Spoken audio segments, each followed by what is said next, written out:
Good morning, Tommy. You had asked about the whites. So you got some whites up here in the sky, and you got some whites in the water, and some whites down here in the sand.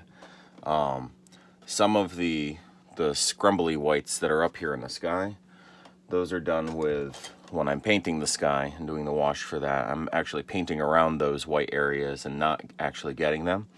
And because the watercolor paper is a rough surface, I'm actually using the edge of the brush after it's not sopping wet, but the edge of the brush to kind of scrape and get some of these broken up little pieces of whites, and then maybe flick up some paint and get some wispiness and some texture there. And that's actually the same way that I get some of the whites down here when I'm painting the sand, is using yellow ochre or maybe a little burnt sienna, and kind of scraping along in the sand and just not worrying about getting every little bit.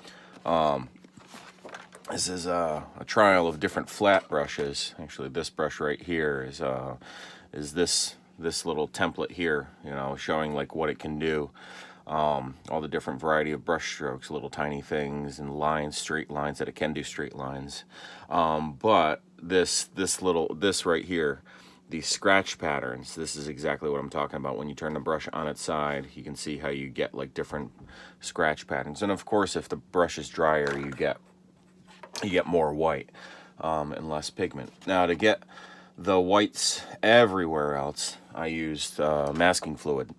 So there's a lot of different kinds, and sometimes it's called liquid frisket. But yeah, masking fluid. It's basically liquid latex. And this stuff, it's got like a childproof lock on it, that like it's an airtight lock, and it dries out really, really fast. And there's some dried out parts there. So you kind of tend to work with it fast, and it gums up your brushes. You don't want to use a really good brush with that, because you'll destroy your brush. You'll just bind up all of the fibers. But what I do is I have some brushes that are just junk brushes that I use. So this is one where, like, a while ago I said, hey, that's going to be a brush that I use for it. And you can see how it's all gummed up. It doesn't move anymore because the latex is just kind of like solidified it. But I can still use that for kind of getting bigger areas. And then I use these like little kids disposable brushes that we have around. This one can kind of be nice because I can get bits of texture. So you can see with the painting where if I was going through and doing like big areas, like this used to be all white, all of this, but then I spattered it with a bottle filled with the blue that I wanted for it. I've got like a whole bunch of these little spray bottles over here with different colors. So I covered up everything except for this area here, and I gently spray in the watercolor to get that shimmer, to get that shine kind of look, to really break up the whites that were there. But there was a lot of white there, and then I carefully filled it in without kind of getting the blue everywhere. Other things that I use to get this frisket on, because you'll see that there's like little scratches of lines. These little scratches of lines that were there, I could get those by getting a utility knife and scraping. You tend to get big, thicker lines with that, or by using, I don't know where it went, the X-Acto knife. You know what an X-Acto knife is, right? But the very smallest, oh, there it is. This, a little X-Acto knife blade. You could use that too, to scrape away those after you paint. But I did these before I painted. I've got these little pliers. They're like little masking pliers. They have silicone tips to them, and then they've got like these little balls at the end, where you can kind of like push it in and move it around.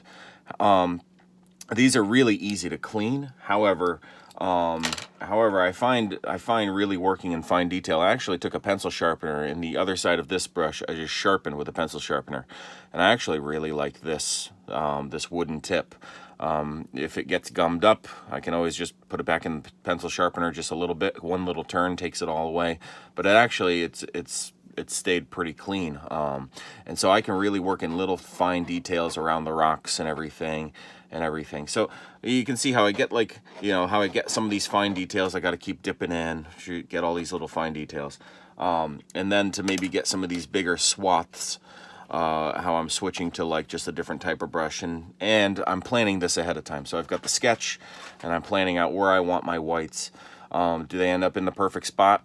Yeah, no, you know, it's a bit random and everything. So I have to kind of, like, as I'm painting, try and paint around those whites. So this stuff, you do have to let it like dry super well. You have to, you know, before you start painting. Otherwise, if it's a little bit wet on the paper, it'll stick to your brushes and, again, destroy your brushes. So, you know, another option is gouache. I've got a few different kinds of gouache. They each have their own different characteristics. Some of these are better for, like this one I found is a little less, it's a little more transparent. And so gouache is basically an opaque watercolor paint. It's not transparent like all of the other paints that we use. So this would go on as a layer. I find this one's good with mixing with other watercolors to get some opaque colors. But these other ones, these are certainly opaque, and they leave a super dark layer on top of. Let's see, do I have? I thought I had like the trial piece of that one.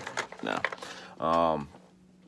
They leave a super dark layer of white. However, you have to work with them in their pure form. You can't dilute them down too much, but you do work with them with water. So, and then there's also like acrylic paints. You could use acrylic paints. You could use inks. Actually, I've got, you know, sometimes my whites, if I want some white with some shimmer, this is an iridescent ink that I use, and that I'll spatter on. Sometimes I'll put it on like one of my old kids' toothbrushes and spatter it on the sky, to get some bright little shiny stars in the sky. I could also do the toothbrush with this stuff. Again, it's gonna gum up and, you know, eventually destroy the toothbrush and stuff. But yeah. One little hack to, like, if you want to lengthen the life of anything with bristles, and this is to, like, get a little bit of soap, rub the bristles in some soapy water first, then start using this. It kind of puts like a little soapy coat on it.